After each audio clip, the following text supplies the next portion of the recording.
السلام عليكم على اغلى واحلى متابعين في الدنيا، يا رب تكونوا بخير وبصحة وسعادة. فيديو النهاردة هنعمل فيه التورتة من الالف للياء، وهيعلمك ازاي تعمل سبونج هش ومرتفع بدقيق بيتي، مش دقيق سبونج، كلها من عمايل ايديك، هشة اسفنجية، كل ده بشوية مية ودقيق وحاجات كلها من بيتك. هتعملي احلى تورتة عيد ميلاد، تنفع لاعياد الميلاد، تنفع لاي مناسبة معاكي، تنفع لاولادك كده نفسهم في التورتة والتورتة غالية عليكي. هتعملي كل الجمال والحلاوة اللي انت شايفاها دي بشوية مية ودقيق واربع بيضات، هيطلعوا لك التورته القمر اللي انت شايفاها قدامك دي، مرتفعه على الاخر وهشه جدا. بس يلا كده الاول نسمي بسم الله ونشوف عملناها ازاي. اول حاجه طبعا هتحتاجيها انك انت تجيبي الحاجه اللي انت هتعملي فيها التورته بتاعتك. انا جبت الطبق اللي انتوا شايفينه كده ونزلت عليهم 4 بيضات بدرجه حراره الغرفه، كمان يكونوا في التلاجة عادي خالص. هتنزل عليهم كده معاكي فانيليا سايله، فانيليا باو، اي حاجه تنفع. هتحطي معلقه خل كبيره وهتحطي كده رشه من الملح بسيطه خالص. هتضربيهم كده كام ضربة بالمضرب. اول حاجة كده تبدأ يكون المضرب بتاعك بطيء، وبعد كده تبدأ يسرع المضرب شوية بشوية. هتبدأ كده تضربي البيض شوية كده بالمضرب لحد ما نبدأ نضيفه باقي المكونات معانا. طبعا الوصفة دي ما تنفعش ابدا انك انت تعمليها بالمضرب اليدوي، هتبوظ معاكي، لا اما مضرب كهربائي او ممكن تعمليها في الخلاط، لكن المضرب اليدوي هيبوظها معاكي، ما تنفعش ابدا تعمليها. طفت كده عليهم كوباية من السكر العادي اللي معانا برضو مج من المية تكون متلج على الاخر، ممكن برضو تكون فيها قطع كده من التلج. نزلت عليهم بنص مج من النشا، لازم طبعا النشا. هتنزل عليهم بمجين من الدقيق. انتوا شايفين المج اللي بعاير بيها هو قدامكم، المج الموجود في اي مطبخ هو المج اللي انت تستخدميه في الوصفة، تستخدميه في كل المقادير. يعني ما ينفعش تستخدمي مج وبعدين تستخدمي مج تاني، لا الوصفة كده هتبوظ معاك. كده خلاص تمام، حطينا كده الحاجات كلها اللي موجودة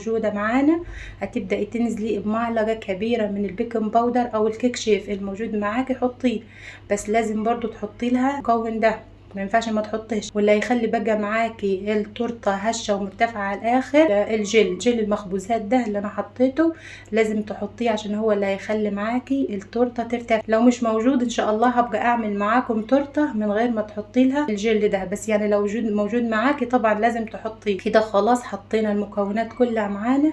هتبدا يا ستي تضربيهم بالمضرب الاول، برضو هتكوني هاديه المضرب بتاعك شويه وتبداي تسرعيه شويه بشويه. انا عايزه طبعا الخليط في الاول، الخليط هيبقى معاكي سايل عادي الكيكه العاديه، بس بعد كده في الضرب بشويه بشويه هيبدا يتخن معاك، فاضربي يعني فيه لحد ما تلاقي القوام بتاعه خلاص بدا يبقى ابيض معاكي خالص، وبدات طبعا الحجم بتاعه يتضاعف، يبقى كده خلاص جاهز. بس اهم حاجه تضربي كويس خالص فيه، احنا مش عايزين نستعجله، وفي قوام كده معين في الاخر كده هتشوفيه معايا يبقى هو ده القوام المظبوط. ما ينفعش تعمليه برضو تضربيه كده خلاص ضربتين وتقولي خلاص ده كده جاهز، لا طبعا ده هو لازم يوصل للقوام اللي انت شايفاه ده قدام كده. خلاص تمام، هتجهز الصينيه بتاعتك اللي انت هتحطي فيها السبونج بتاعك. كده خلاص انا حطيت فيها كده ورق زبده، لازم تحطي فيها ورق زبده من تحت عشان ما تلسكش معاكي في الصينيه بتاعتك من تحت. كده خلاص هنزل الخليط بتاعك. طبعا الفرن بتاعتك لازم تكون سخنه قبليها ب10 دقائق بربع ساعه.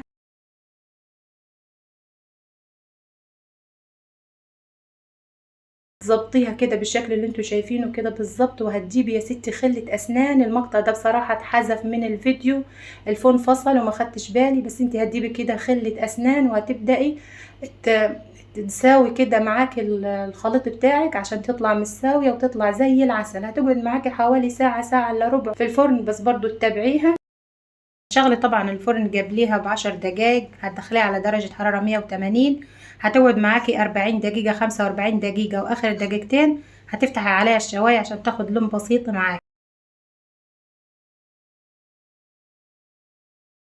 هتطلعيها من الفرن طبعا وهتخليها تهدى خالص، وهتبدأ تشيلي ورق الزبدة اللي انت شايفاه ده. شايفين اللهم بارك اسفنجية على الاخر، هشة جدا زي العسل، كأنك مشتريها من بره. لو دي اشتريتيها من بره الاسفنجية دي سبونج ده، شوف انت هتجيبيه بكام وشوف احنا عملناه بكام. يعني 4 بيضات، يا دوب 4 بيضات وكوبايتين من الدقيق، يعني عملوا لي سبونج التحفة اللي انتوا شايفينه ده قدامكم. اشجعكم بصراحة تعملوه. يعني والله العظيم يعني تحفة فعلا. هتخليها شوية كده لو انت حبيتي تخليها لتاني يوم، طبعا ممكن تحطيها كده في اي كيسة او اي حاجة كده معاكي وتحطيها في التلاجة، طلعيها على الاستخدام. احنا بصراحة كنا مستعجلين عليه عشان عيد الميلاد، ياسمين كانت بتقول لي يا ماما عايزة عيد الميلاد وبتاع، فانا طلعته يعني يا دوب هدي كده معايا وبدأت اشتغل فيه. لكن من المستحب انك انت تخليه معاكي لتاني يوم عشان لما تيجي تقطعيه كده يتقطع معاكي بسهولة وما يتكسرش معاكي. بس انا كنت بصراحة يعني مستعجل عليه فقطعته. الاسبونج ده ممكن انت تقطعيه على 4، قطعته على 3، فانت ممكن يعني تقطعيه على 4. مش معايا القطاعة اللي بيقطعوا بيها الاسبونج، بس انا قطعته بالسكينة زي ما انتوا شايفين. لكن انت لو بتقطعيها بالسكينة خلي بالك من عشان ما يبص معاك او يتكسر، او لو في اي حد جنبك ممكن يساعد. عملت كده كوبايتين من الكريم شانتيه بالكوبايه المعياريه اللي انتوا شايفينها قدامكم، حطيت عليهم كوبايتين ميه متلج، والكل كوبايه معلقه سكر كبيره، والتحليه طبعا على حسب ما انت بتحبي زي ما انتوا شايفين كده بالظبط. وهتبدأوا تضربوا الكريم شانتيه طبعا لحد ما يتقل معاكم بالشكل اللي انتوا شايفينه. طبعا هتعملوا كمية الكريم شانتيه على حسب ما انتوا عايزين، وعلى حسب طبعا التورته بتاعكم ما بتاخد. طبعا اكيد التورته بتاخد كميه كريم شانتيه كتيره، وهي دي الحاجه الوحيده اللي بتتكلفها. بس برضو مهما كلفتيها مش هتبقى غاليه زي طبعا زي ما انت بتجيبيها من بره ابدا. هتحطي كده شويه من الكريم شانتيه في الحاجه اللي انت هتعملي عليها بالتورتيه بتاعتك. احنا طبعا ما عندناش اي امكانيات غير انتوا شايفينه قدامكم كده بالظبط، يعني ما فيش امكانيات اصلا انك انت تعمل التورته بتاعتك بطريقه احترافيه، بس احنا عملناها على قد ما نقدر. بس بصراحه طلعت يعني تحفه موفره على حاجه اقتصاديه كده من ما فيش. عملنا تورته حلوه جدا جدا هشه على الاخر. حطيت شويه لبن وشويه سكر كده في ميه، تبداي تسقي بيها كده التورته بتاعتك. بصراحه هي طريه على الاخر، مش محتاجه اصلا انك انت تحطي لها اي ماده تطريها. هي بصراحه يعني زي ما انتم شايفين كده زي العسل. والله ما كانتش محتاجه بصراحه ان احنا نسقوها اصلا باللبن والسكر ده، بس عملته عشان تطريها اكتر. هتحطي كده وبعد كده تبداي تحطي برده الكريم شانتيه من فوق زي ما انتم شايفين كده بالظبط. طبعا هي هتاخد برضو كمية كتيرة من الكريم الشانتيه عشان برضو تطلع حلوة كده وتكفي معاكي وتطلع مرتفعة.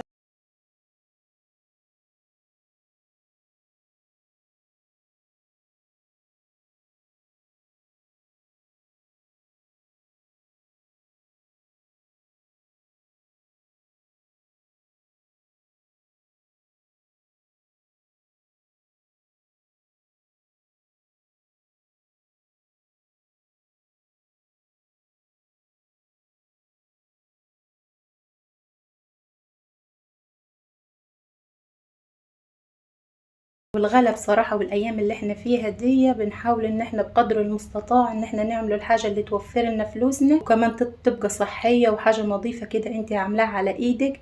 تحاولي بجد ما تقدري طبعا انك انت توفري حتى لو اي حاجة بسيطة طبعا تقدري توفريها. تساوي التورته بتاعتك. انا طبعا بسويها على قد ما بقدر، عشان طبعا بحاول ان انا على قد ما بقدر ان انا اسويها بالسبونشه. بعد كده طبعا هجيب زي ما انتوا هتشوفوا شويه كده هجيب السكينه، وهحاول ان هي السكينه مسطحه كده السطح بتاعها مسطح، فهي بتخليني يعني شويه كده تتسوى معايا اكتر.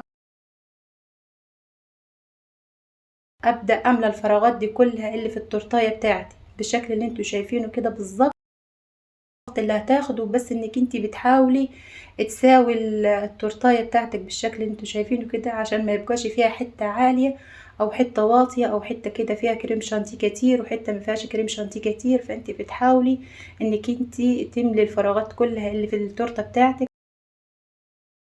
اللهم بارك. تاخد وقت منك بس برضو في الاخر هتلاقي نتيجة حلوة، تلاقي معاكي تورتاية حلوة كده تنفع نفعت لعيد ميلادك من غير ما تكلفك اي فلوس ومن غير ما تكلفك اي حاجة. لو تورتاية زي دي رحت اشتريتيها انت اقل حاجة هتجيبيها ب 400 جنيه، انت عملتيها من اقل الامكانيات اتعملت معاكي وهتكفيك. وتحفة بصراحة تحفة فنية هتشوفيها دلوقتي بعد ما تزين معانا كأنك بالظبط جايباها من بره، مش كأنك عاملاها ابدا على ايدك. وهتحاولي طبعا انك انت تظبطي التورته بتاعتك بالسباتولا كويس بحيث ان هي تبقى ناعمه وتساويه معاكي بالشكل اللي انت شايفاه شايفين جبت السكينة بدأت اسويها خالص. هتجيبي بقى معاكي مناديل مطبخ، معاكي فوط مطبخ، هتجيبي طبعا هتظبط الدنيا من جنبيكي من حواليكي كده، تمسحي كل الزوايا وتخلي شوية لبن جنبيكي في مج تبلي فيهم السكينة وتبدأي تمسح التورتة بتاعتك بحيث ان هي تتساوي وتبقى شكلها حلو بالشكل اللي انت شايفاه كده. بنزينوا التورتايه بتاعتنا. هجيب بعد كده معلقتين كده من الكاكاو، انا كنت جايبه كده متاح عندي برضو كاكاو خام، جبت معلقتين كده من الكاكاو الخام وحطيت عليهم شويه من الكريم الشانتيه وجهزتهم وبدات ازين التورتايه بتاعتي. طبعا انا بقول لكم ان انا عاملاها حاجه بسيطه خالص وفي نفس الوقت برضو حاجه حلوه. وبعدين حطيت 3 معالق من الكريم شانتيه و3 معالق من الكاكاو الخام، عليهم معلقتين من السكر وحوالي كده كوبايه الا ربع من الميه المتلجه وضربتهم عشان تزيني بيهم التورته بتاعتك. انما انت لو عايزه تزينيها بفواكه عادي زينيها براحتك. تبدا التزيين ده براحتك، انت لو عايزه تزينيها برضو التزيين اللي انا زينته براحتك خالص. بس انا بصراحه ما كانش عندي متاح غير الكاكاو بتاعي، فانا حطيت عليهم كده شويه كريم شانتيه وبدات ازين التورتايه بتاعتي بالشكل اللي انتوا شايفينه كده بالظبط. هتزينيها طبعا انت ان شاء الله كده، اوعدكم ان انا هعمل لكم تورتات احلى واحلى في الايام اللي جايه او في الوقت اللي جاي ان شاء الله. هعمل لكم تورتات حلوه وتزيين حلو احلى ان شاء الله. بس دي كده انا عملتها على السريع، وانتوا طبعا متاح ليكم انكم انتوا تزينوا التورته بتاعتكم بالشكل اللي انتوا عايزينه، ما تزينوش زي اي حد طبعا، براحتكم خالص.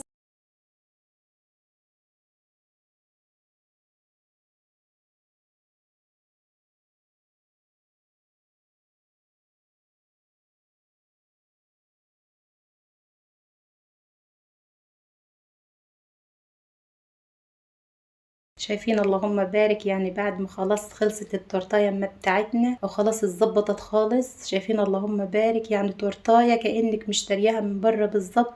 ما تفرجيهاش ابدا لو وريتيها لاي حد او ضوقتيها لاي حد، مش هيعرف ابدا انك انتي عاملاها على ايدك. عشان بصراحة يعني انتوا شايفينها قدامكم تحفة فنية، بصوا حلوة من كل حاجة، يعني مش محتاجة ان انا اتكلم عليها، هي بصراحة بتتكلم عن نفسها. بصوا شايفين ومكتوب عليها ياسمين، سنة وانتي طيبة يا حبيبتي ياسمين. عايزاكم كده تكتبولي في التعليقات كل سنة وانتي طيبة يا ياسمين، يا رب كده يعود عليكم الايام بخير، وخلاص رمضان دخل علينا، كل سنة وانتوا طيبين يا رب بصحة وسعادة. يعني حاجات بسيطة كده بنعملوها ممكن تفرح أولادنا وبتبسطهم خالص. بصراحة يعني كان عيد ميلاد تحفة، وكانت مبسوطة خالص مع إنها طفلة صغيرة، كانت مبسوطة خالص بعيد الميلاد، والأولاد الكبار برضو كانوا مبسوطين بالتورتة إن هي طلعت بالحلاوة والجمال اللي انتوا شايفينه ده بأقل الإمكانيات طبعا عملناها. هتبدأي طبعا تقطعيها، طبعا التورتاية دي ممكن تقطعيها انت. بصوا هي هشة جدا ومرتفعة على الآخر، يعني هتعمل معاكي كمية كبيرة خالص، مش تعمل معاكي قطعة أو 2 أو 3، ده هتعمل انت تحاولي تقطعيها طبعا على حسب عيد الميلاد بتاعك، أو على حسب الأفراد الموجودين في عيد الميلاد، أو على حسب الأفراد اللي موجودة قاعدة معاكي. بصوا شايفين الطبقات، طبقات على بعضها، يعني هتقطعيها وانت مرتاحة، هتعملك كمية كبيرة جدا عشان الاسبونج اصلا من الاول بتاع الكيكة ناجح وزي العسل. شايفين اللهم بارك، بتتكلم بصراحة عن نفسها هشة جدا ومرتفعة. صلوا على الرسول، اللهم صل وسلم وبارك على سيدنا محمد وعلى آله وصحبه وسلم. ولو عجبكم الفيديو تدوا لايك للفيديو، عشان اللايك بصراحة أنا كل مرة بأكد على اللايك، عشان اللايك طبعا بيفرق معانا. واشوفكم على خير في وصفات تانية أحلى.